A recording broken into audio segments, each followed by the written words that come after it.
Bonjour, ici Assia de Tarot Corbeau, j'espère que vous allez bien. J'ai envie de vous parler d'un petit coup de cœur, le nouveau jeu de la main. C'est nouveau puis c'est pas nouveau.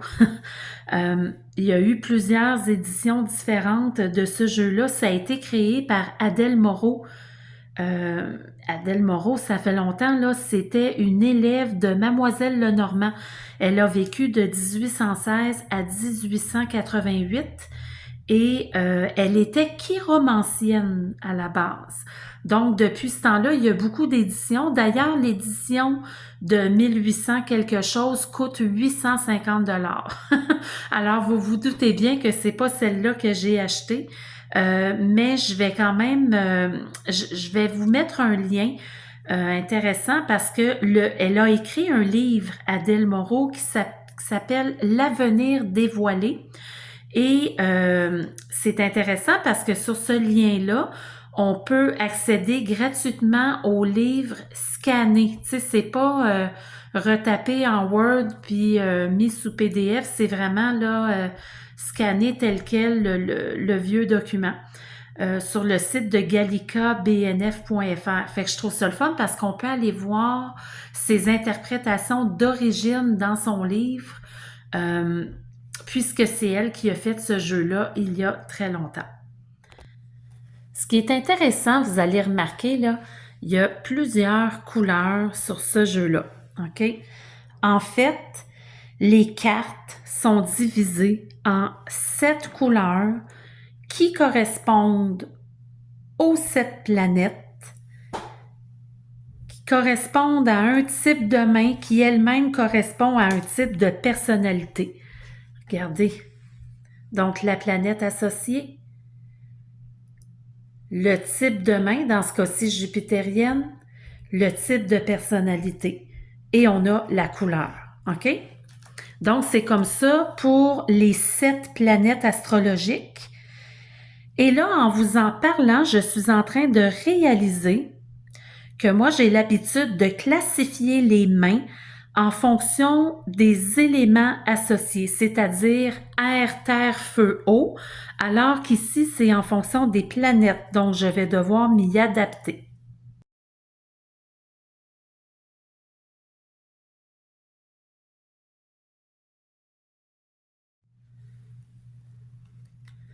Si on les prend, on va prendre un exemple de chacun, on voit vraiment que les formes de mains sont différentes.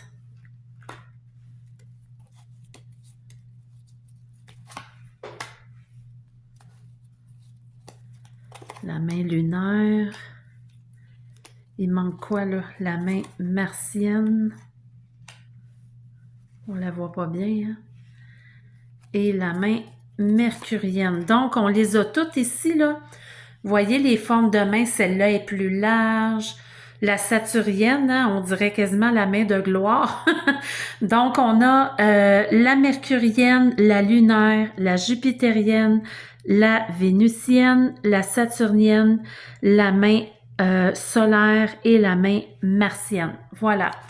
Donc, c'est quand même le fun d'avoir toutes ces catégories-là. Je vais m'amuser. Puis les personnalités, hein, juste pour les dire, la main mercurienne, c'est marqué type ingénieux. La main lunaire, type rêveur. La main jupitérienne, type leader. La main vénusienne, c'est type sentimental. Ici, la main saturnienne, c'est le type pragmatique. La main solaire, type harmonieux, évidemment. Et la main martienne, type impulsif. Oh, OK, à faire attention. J'aimerais ça vous dire quelque chose en lien avec l'endos de la carte. Je peux vous le montrer de plus près, là. Le voici. OK? En passant, l'épaisseur, ben, normal. C'est pas épais, là. C'est plutôt normal. Avez-vous remarqué que les jeux se sont amincis depuis la pandémie? Il y a vraiment, c'est rendu difficile de trouver un jeu de cartes qui a une certaine épaisseur. Alors, ce que je voulais vous dire, c'est que ce qui est intéressant de ce jeu-là, c'est la possibilité d'interpréter à l'endroit ou selon si on a pigé la carte inversée, ça ne sera pas le mot-clé. Vous voyez ici, c'est défaite, alors qu'à l'endroit, c'est réussite. Contrairement au tarot, ça, c'est comme tout et son contraire, là, dans cet exemple-là. Sauf que j'ai remarqué, voilà, je vais la mettre à côté, là. OK, on a la carte endroit envers, mais quand on pige, on a seulement du endroit. C'est pas, comment je pourrais dire ça? Il n'y a pas le graphisme là avec l'effet miroir sur la carte, tu sais que c'est la même chose en haut, en bas ou de gauche à droite, quelque chose comme ça. Et le fait qu'il n'y a pas ce fameux effet miroir, euh, je pense que ça peut induire des biais dans la lecture, selon moi, parce que certaines personnes qui sont de nature plus craintives à lire les cartes inversées vont être portées inconsciemment ou consciemment à piger. Hein? Tu sais, si on mélange là les lames comme ça, et là, je vais enlever ça. Et là, quelqu'un veut absolument pas piger une carte à l'envers, ben, il prendra pas celle-là. Il va prendre l'autre à côté, mettons, qui est à l'endroit. Vous voyez, pour cette carte-là, c'est romance en haut, puis, mais rivalité familiale quand c'est pigé inversé. Donc, c'est sûr que je pense que ça peut biaiser la prédiction pour plusieurs personnes qui ne veulent pas piger de cartes inversées. Je trouve ça le fun qu'ils jumellent ensemble, là, vraiment, l'astroplanétaire, la chiromancie et la cartomancie. Je vais vous montrer comment ça fonctionne exactement. La cartomancie traditionnelle a 56 cartes versus le tarot qui en a 78. Mais là, ce jeu-là, il y a 58 cartes. Pourquoi? Parce qu'ils ont décidé d'y ajouter la carte du consultant et de la consultante. Ça, je trouve ça le fun. Donc, on a une main masculine et une main féminine. C'est vrai que c'est quelque chose qu'ils font en cartomancie et qu'on ne fait pas en tarologie, que de placer la carte au centre du jeu. Là, on choisit une carte qui représente le consultant ou la consultante. Alors là, on peut mettre tout simplement la main et mettre une autre carte à côté, ou tu sais, c'est comme on veut. Mais enfin, je trouvais ça le fun qu'il ait fait ce petit extra-là. Voilà. Il n'y a pas de livret. C'est quelque chose que vous allez remarquer si jamais vous vous procurez ce jeu-là. Vous savez, le petit livret en papier mince, là, dans toutes les langues avec la description des lames, les mots-clés, tout ça. En fait, c'est intégré dans la carte. Il y a des mots-clés déjà écrits dessus. Il faut comprendre que la cartomancie traditionnelle était beaucoup axée sur des descriptions très détaillées, très pointues, je dirais, du type tu vas rencontrer un jeune homme brun ou une jeune fille blonde, grand ou petit, là, tu sais, c'est vraiment un autre univers que le tarot. Et c'est sûr que je peux comprendre que en langage contemporain, ça fait un certain clash pour nous aujourd'hui qui lisons ça des fois.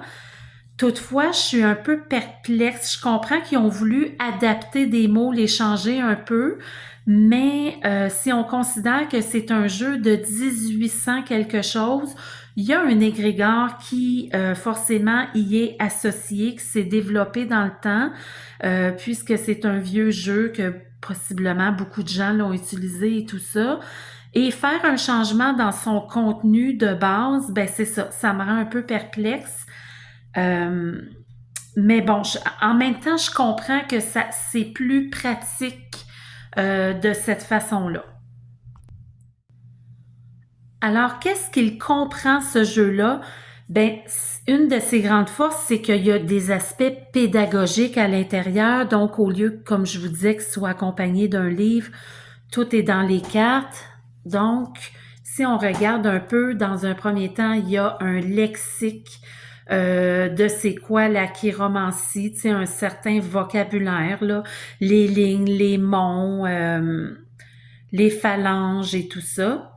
Donc, il y a le lexique. Il y a aussi des conseils de lecture des lignes de la main. Il y a une cartographie de la main. On voit ici de l'autre côté les lignes, vie, tête, cœur, destin, Apollon, blablabla. On a ici des exemples de tirage. Il y en a plusieurs quand même, là. Ça, c'est tous des exemples de tirage. Si vous voulez avoir une idée, bon, ça, c'est un exemple concret qui donne, mais après ça, c'est des gabarits. Donc, le tirage de la main, le tirage de la poignée de main, le tirage des mains dans le cambouis, le tirage du signe, le tirage de la gifle, le tirage de la ligne, de la bonne aventure, celui du reflet, de la main dans la main et le tirage du doigt. Ici, ça parle des monts. Ah, ça c'est le recto. Les monts encore. Les lignes de la main.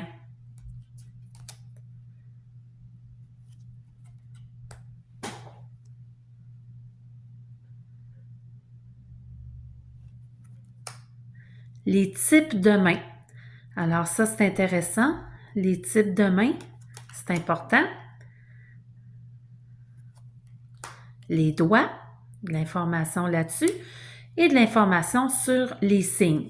Alors ça, je trouve que c'est de la belle information qui est, comment dire, to go. Tu sais, tu t'en vas à quelque part, tu veux amener ton jeu, mais tu veux pas avoir un livre. Il y a des livres épais hein, qui existent pour interpréter tout ça, donc tu as tout ça là-dedans. Ensuite de ça, on a les mots-clés. Ça, je crois que je vous les ai montrés. Hein? On les voit ici. Ça prend comme la carte au complet. On a les deux extras dont je vous parlais.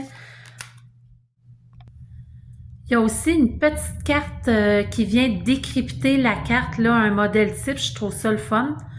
Je trouve ça bien qu'ils y aient pensé. Et c'est un jeu qui comporte des personnages de la cour et des numérales.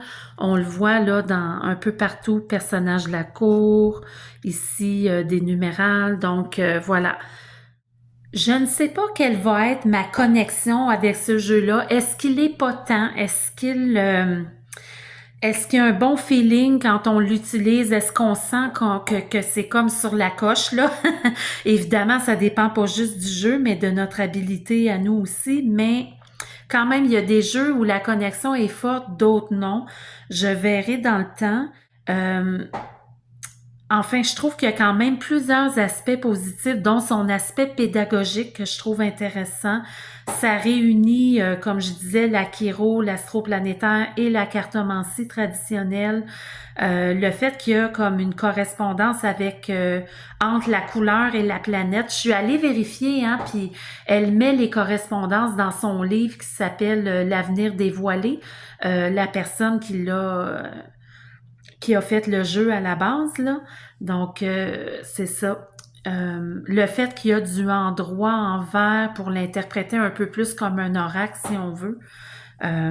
Et le fait que ce soit quand même assez succinct, ben ça peut être positif comme ça peut être négatif, dans le sens que la chiromancie, là, on va se le dire, là, c'est des années d'apprentissage là, avant d'être bon, ou plutôt des années de pratique, ou en tout cas les deux. Et bon, le fait que ce soit aussi succinct, hein, il y a comme 2-3 mots-clés par lame pigée, ben c'est sûr que c'est pas complet, puis on peut pas ne se baser que là-dessus, parce que les gens vont se rendre compte sinon que le registre d'interprétation va être assez restreint. C'est un peu comme dans le tarot, ceux qui fonctionnent avec des mots-clés, mais qui en connaissent juste 2-3, ben on fait le tour assez rapidement. Un moment donné, pour avoir une richesse dans l'interprétation, il faut ouvrir ses connaissances, il faut ouvrir son grimoire personnel de registre de mots-clés, là, appelez ça comme vous voulez, parce que sinon, à 2-3, c'est ça. Ça risque d'être un peu trop toujours le même type d'interprétation qu'on fait. Mais quand même, c'est un livre intéressant pour s'initier à la chose. Ce que j'ai hâte de voir, c'est est-ce que ça correspond vraiment à ce que j'ai dans mes livres de chiromancie. Parce que c'est un... Bon, je sais pas au niveau de la chiromancie, il y a des écoles de pensée, mais dans la cartomancie, c'est quelque chose que je reproche. Euh, la pluralité des interprétations sur c'est quoi un as de trèfle ou une dame de cœur, selon les auteurs, il y a beaucoup, beaucoup de variances versus le tarot que je trouve qui est une institution un peu plus solide où c'est davantage standardisé. Au niveau du tarot de Marseille, en tout cas là pour le descriptif de chacune des lames.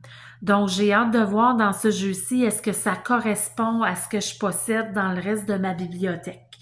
Alors voilà, ben c'est ça, je voulais vous le montrer. Je suis contente de vous en avoir parlé. Puis si vous avez des questions, juste à me les poser, il n'y a pas de problème. Donc, je sais pas s'il y en a qui ont des jeux similaires. Hey, si jamais vous avez la version antérieure, ça serait le fun que vous envoyiez une photo pour que je puisse la voir parce qu'il y a eu vraiment plusieurs éditions dans ce jeu-là. Donc, je serais curieuse. Je vous dis à la prochaine. Bye bye.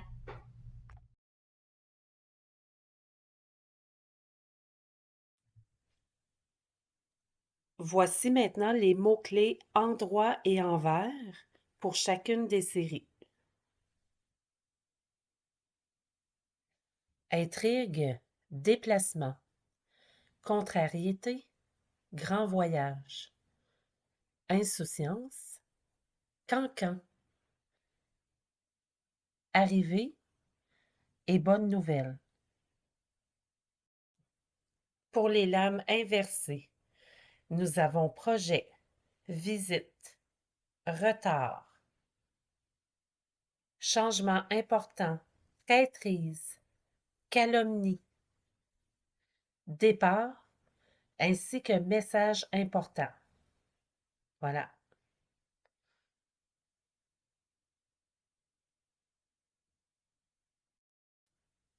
Alors, on vient de voir la main lunaire. Voici pour la série de la main martienne. Nous avons colère, embûche, embarras, réussite, résistance, discussion, franchise et succès prochain.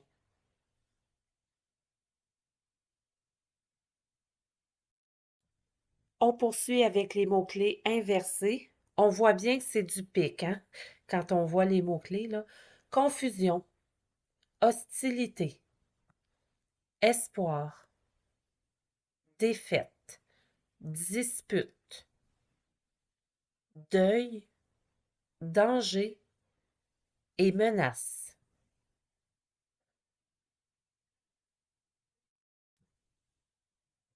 On poursuit avec la série de la main mercurienne.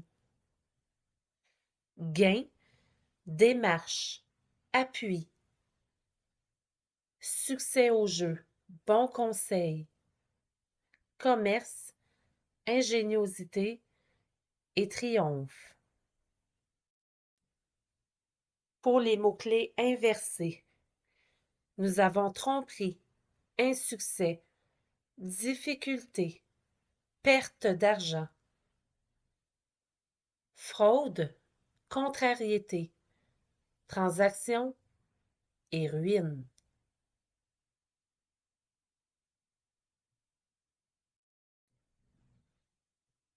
Pour la main jupitérienne,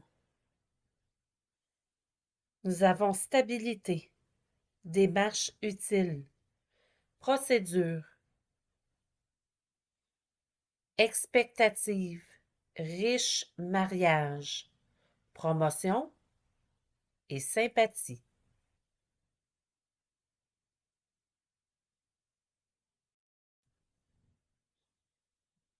Et à l'envers, on a injustice, refus, aucun résultat, ajournement, tracasserie, querelle de famille, situation compromise et indifférence.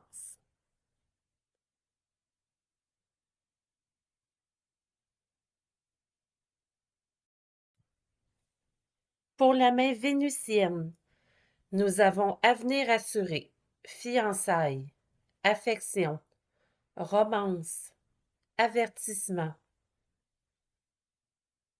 amour, rapprochement et grande joie.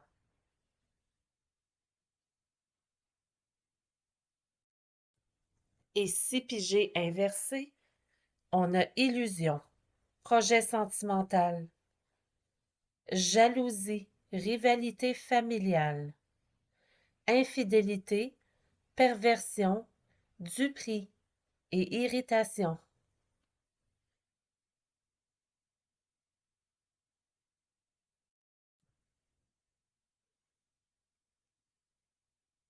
Et on termine avec la main solaire, réjouissance, accord, prestige, beau voyage, indiscrétion, distinction, dévouement et accord parfait.